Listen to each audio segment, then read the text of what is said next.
Excellent. I'm so glad to be chatting to you. Yeah, me too. Thank you so much for reaching out and organizing this. I'm excited to chat. Well, first of all, you've been giving me the most serious case of envy as you've been gallivanting around in the summer. Yeah. Through Italy and now in Stockholm. Mhm. And obviously checking out every most delicious vegetarian place you can find in both of those cities so far. I've had so much envy; it's been ridiculous. Yeah, it's been pretty great summer. I can't complain. Wonderful. And one of the things that really piqued my interest was a post that you made while you were still in Italy, sitting at that famous fountain, Yeah. talking about how crazy successful your business had been while you'd been traveling. I think you said your revenue for that month had been something insane like $50,000 Yeah, it was. Yeah, that was June. Yeah. for June, whilst you're sitting around eating ice cream, which is amazing. So I thought it would be wonderful to, yeah, just to hear a little bit about that. Obviously, you've got an amazing business. We actually connected because you were a bit of a crypto skeptic, and a lot of my people know that I teach about cryptocurrency, and I was like, Yeah. right, here's my opportunity to talk to the biggest skeptic because that teaches me the most about the things that I can learn. And then obviously Yeah. since then, I've just been following you. So Right. to tell us a little bit around how you've got your life structured, and if we can lean a little bit towards, after we understand your business and leveraging the internet, lead a little bit towards mindset, because I often hear you posting about that. Yeah, absolutely. Okay, great. Yeah. Okay, cool. So, just for the folks who don't know me, and I think many of the people in your community may not know me, hi, I'm Satya. I'm a brand strategist and a copywriter, and I've been running my business, which is called Zag Studios, for just under 3 years now, full time. But I have a lot of experience with branding and marketing and all of that stuff before I even started my business, because I was doing that for about 5 years with other startups and other small businesses. So it's definitely, I wasn't a newbie when I started my own business by any stretch of the imagination, which kind of made it easier for me to structure a business that can make a lot of money really quickly. So in my first year in business, I'd already made over 6 figures, and I was quite young at that point, but it was definitely a very successful year. But then what ended up happening, that what I realized was that the on the money side was very successful, but on my personal life side it wasn't, because there was just so much going on in my life. I was dealing with anxiety. I was also in my personal life I was not really satisfied, because I was always working super hard on my business. So one of the things that really helped me break out of that was working on the mindset stuff, which is why I'm so passionate about it.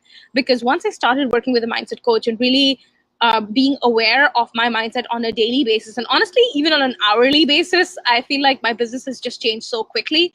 Because once I started taking really good care of myself and focusing on how I can keep my mind focused on where I want to go in my business, and being as positive and upbeat as possible, of course, but also coming from a place of really deeply caring for yourself, not just being happy for the sake of being happy, but like really deeply caring for yourself. So that happens as a natural extension, is what completely revolutionized my business. So that's the reason why I'm really passionate about that. So the way my business is structured is I have I have 3 types of revenue streams right now. So I have my done for you consulting packages, where I consult my high-end clients on branding and copywriting. I have my coaching business, where I help other freelancers and solopreneurs create a better business. Really, that's what my program's about, which is really thinking about how can you stand out as a service provider, and what kind of systems can you put in place, and how can you really fix your business model so that you're making more and more money as you go along in your business. And of course, I do like digital products and programs as well. So there are 3 revenue streams that basically drive my business. And yeah, like I said, June was my best month ever. We clocked over $50,000 in revenue. But also, I want to break it down a little bit, because I feel like people just end up saying that, oh yeah, it was my biggest month or whatever, but they don't really go into the nuts and bolts. So if I was to go to the nuts and bolts, I would say it was, obviously I had booked copywriting clients that month as well. I had sold online products as well, but it was also the month where I was launching a big round of my coaching program, which obviously made it a lot easier for me to hit those numbers. Now, of course, going forward, I'm planning to do the coaching program on an ongoing basis. So I'm sure it's going to evolve and all of that. But yeah, like that's kind of what went into it, and it went into a $50,000 month. Is there anything else you want to dig into there? I want to add that all of those services that you just mentioned, and you can correct me here, are location independent. So you can Mm-hmm. service your clients leveraging the internet, leveraging pre-recorded material, your course, because part of the Freedom Series, most of the people who are watching this now or who are going to watch it later Yeah. are following the Freedom Series because I'm trying to show people that you don't have to be bound by location and you Right. don't have to be bound by trading your time for money necessarily. So some of the things that you mentioned there are not necessarily you having to do the work every single time. You sounds like you've got a blended business model, but in every Mm-hmm. case for you're in Stockholm right now, right? And you Yeah. are clients. Right.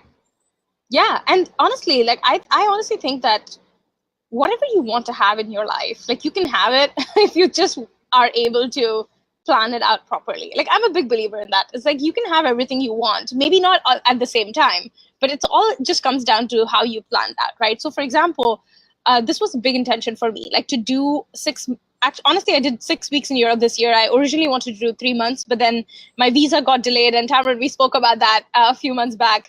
And because my visa got delayed, I only could do 6 weeks. I meant only is like I sound so indulgent when I say that I can only do 6 weeks in Europe, but that's what it ended up being because so this was a big thing for me, right? So I was very clear that that's what I wanted to do. So actually, what I figured out was that when I'm based in Singapore, my for the coaching program, I would have had to take calls at like 11 p.m. at night so that it works for as many people as possible. But actually, because I'm in Europe, the time zones actually are helping me do my calls in a more realistic hour. So, for example, like my coaching calls with my clients is now at like 5 p.m. every week on Thursdays. So it's so interesting because that is just so much better as opposed to doing it at 11 p.m. at night in Singapore, right? So actually, I believe that if travel was a big part of your life, you can actually use that to your advantage. It doesn't have to be a disadvantage in any way. Absolutely, Yeah, totally. And yeah. you did some Facebook Live. In fact, you've been your cover photo on your personal page is a photo of another place that I saw you doing a Facebook Live of. That was a while back when you traveled there. And then I also saw a Mm-hmm. Facebook Live of your apartment here in Stockholm. Yeah, And that made me think of imagining you doing some of the meditation work that you spoke about. You said you kind of journal. You said that you meditate. You even talked about a speaker. Um, going yeah. going for a walk, and that ties back to a realization that I had yesterday. One of the first videos of this Freedom Series, I talked about those Thai boys who were Mm, trapped in that cave and how yeah, horrendous that must have felt, and kind of likened that trapped feeling to how a lot of people are feeling in their yeah, work right now. yeah. And then I found out a couple of days later that the coach that was with them actually used some meditation techniques to keep them okay, to Wow, keep that's calm, to keep them. incredible. I love that. I know. Well, apparently the coach was an ex-monk. I mean, I was like, Oh, what? So obviously this theme is in a lot of places right now, and it sounds like you've got some experience with that. Maybe you want to talk us through it a little bit, because I want to say that I think a lot of people get freaked out by the word meditation because they mm, think it's one belief system and they don't really understand what it means. So yeah. what does it mean? Sure, absolutely. I love that question. It's such a great question. And by the way, I'm in like my favorite meditation spot right now. So this is my meditation spot. It's my balcony. It's my little balcony in Stockholm, and it's because it's summer right now. There's like literally sunshine, like 14 hours a day. Actually, no, I'm sorry. It's more like 18 hours a day we have sunshine. There's like a very few number of hours where there's no sunshine at night. And actually, even though it's not bright sunshine, actually the sky never gets dark. So it's really fascinating because I've never experienced that before. So it's crazy. Like literally, I wake up at like 2 in the morning and it's like bright, and I'm just like, what is going on? This is so confusing. So, anyways, this is my favorite meditation spot, and I meditate here every morning. And honestly, I sometimes meditate multiple times a day. So and I love that you asked me that question, because meditation really sounds like such an overwhelming concept. Like you have to keep your mind quiet for like 30 minutes at a time or 15 minutes at a time or whatever amount of time, right, that people think they need to do.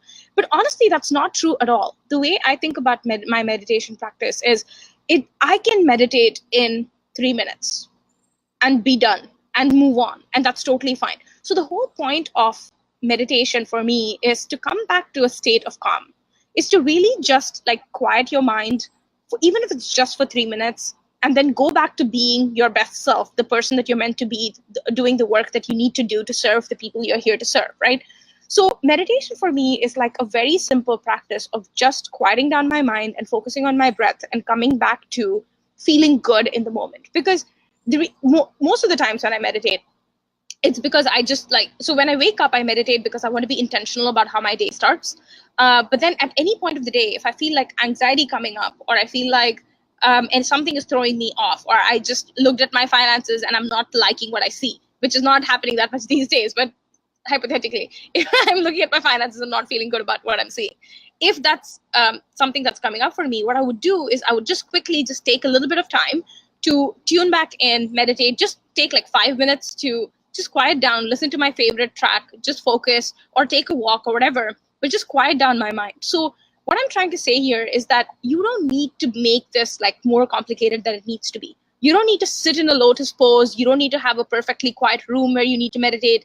You don't need to have the perfect chants. You don't even need your mind to be perfectly quiet all the time. It's all about focusing on one thing, which is your breath. If that's usually the easiest thing, for just like 3 to 5 minutes, and then going back to your day. If that's all you can do right now, just start there. And the other thing I want to add on is meditation is not just sitting in one place for an extended amount of time. You can even meditate when you're taking a walk. You can meditate when you're listening to music and dancing. You can do like dynamic meditations, and those classes exist as well if you want to find that in your city. But for example, I used to play a lot of tennis when I was a child, and it's still one of my biggest like passions in life.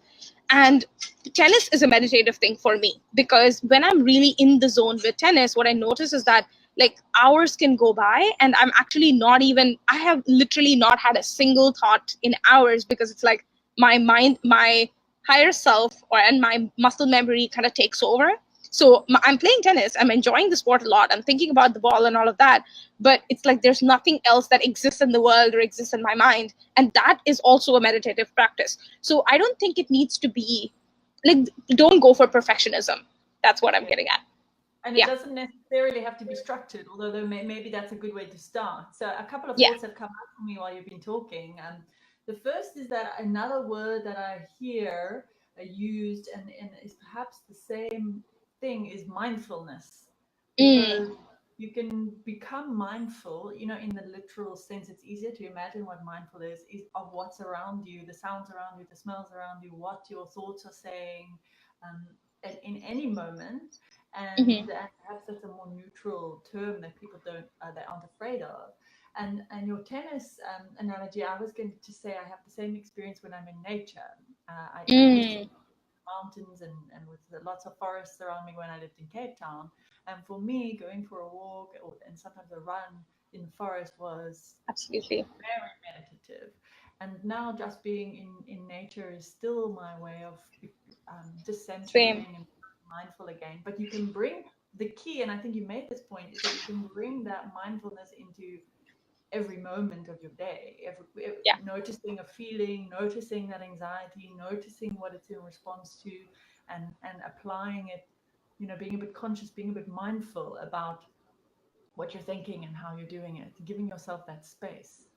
Yeah, absolutely. And I think what has really changed the game for me, honestly, is, and I really want to share this because I feel like this is such an important thing, is actually understanding that we are truly creating our own reality, right? Like we are truly influencing our reality more than we think we are. We are powerful beyond measure.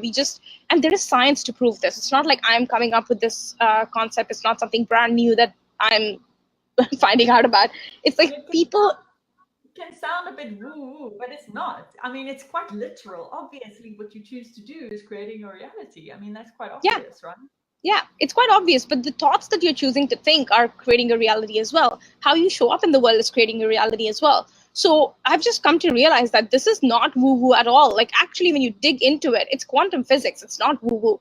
So if you can't get on board with woo-woo stuff, if you can't get on, I'm not religious by the way. So I'm not religious and I don't get on with like this thing that, oh, there's like a one God who is like controlling everybody's life. I don't believe that, but I can get on board with quantum physics. I can get on board with understanding that everybody is, or everybody and everything and every experience and literally everything in this universe is made up of energy. And since we are made up of energy as well, and so are our thoughts and feelings and emotions, we are able to influence the energy around us. So it's like if you can't get on board with the woo-woo, then get on board with science. Like that's the way I think about it. Totally. Yeah. Have you got any recommendations around any tools or anything that people can maybe use? I've got one app in mind, and I just wanted to hear yours, and then I'll share the little app that I use that had a 10-day challenge if you wanted to start your mindfulness journey. Um, yeah, I mean, there are lots of really good apps. Honestly, I have not used apps in a long time because I've just been meditating by myself, right? And I wouldn't say I'm like a very advanced meditator. I have like 4 or 5 tracks that I absolutely love. I keep coming back to those songs because they just put me in that kind of meditative state. But yeah, like I don't have too many tools to recommend on that side, but there are lots of amazing books that I'm happy to add in the comments of this video later, which might be useful for people to read. Yeah, that'll be great. Yeah. Thanks. I would like to see those. And the app I was thinking of is an app called Headspace. And Hmm. Yeah. caught myself literally using the phrase just now, give yourself some space in your head. And I was like, oh, that's obviously a great name for that app. And Yeah. that app has a free 10-day challenge where for Hmm. 10 days you spend 10, you work up to 10 minutes. I think it even starts you off at 3 or 5 minutes. And it also teaches you just for a minute or two before the exercise what meditation is and what it isn't, to just get rid Yeah. of all that wrong ideas that, oh, I can't meditate because I can't keep the thoughts out my head. It's actually more about noticing than about trying to stop yourself from thinking. Mm. So I do really recommend that, but I do have to say I'm certainly not an expert myself. This is one of the areas that I have to really apply myself. My mind can really, yeah, it can go to crazy places, and I have to put quite a bit of mindfulness on being able to keep my thoughts in the direction so that it continues to create the reality that I want. So perhaps Yeah. that's the final takeaway we can leave for anybody who's been watching this, is how important and how much you believe it's part of your current reality now. Uh, Bringing a bit of mindfulness to your business and having rocketed like it did. Sorry, was that a question, or you want me to? Well, You want me to that's what elaborate a I'm little bit going more? to leave everyone with. I don't know if you've got any parting Sure, sure, comments or sure. any extra thing you Yes. wanna add for today. Yeah, I would say, yeah, I would definitely say that your mind is where everything starts, right? Like that's where your entire story is starting. That's where you come up with your strategy or whatever it is that you want to do in your business. So what I would say is, and because this is the Freedom Series, is that for whatever your version of um, your ideal life looks like, because all of us have a different version of an ideal life, right? Like for me it involves running a business, for somebody else it may not involve running a business, it may just involve having a job. So whatever your vision is for an ideal life, just know that it's possible and know that there are people out there doing it. And of course if there are people out there doing it, then you can do it too. And yeah, like once you overcome the most common mindset blocks and really try to understand yourself and your own mind better, you're just going to get there so much faster. Because I feel like in our like popular culture, modern society, we just think we need to be limited by how other people live their lives, or the kind of rules that other people make for what is and isn't possible. And that has been one of my biggest passions, which is to disprove the rules for myself and for other people, and show them that better things are possible, and you don't need to play by the same rules that everybody else is playing. But it really does start with believing that it's possible in the first place. Yeah. Totally, that's excellent. Great. I Okay, love great. that. It's been lovely Awesome. chatting to you. I'll chat to you again soon. Thank you so much for sharing all your clever wisdom and your mindfulness. And yeah, farewell. Enjoy Stockholm. I'm gonna hide your feed because it's making me miss European summer. Oh. Yeah, but you should come back for sure. But thank you so much for having me, Tamron. It's been amazing. Pleasure. Go well. Bye. All right. Cool. See you. Bye.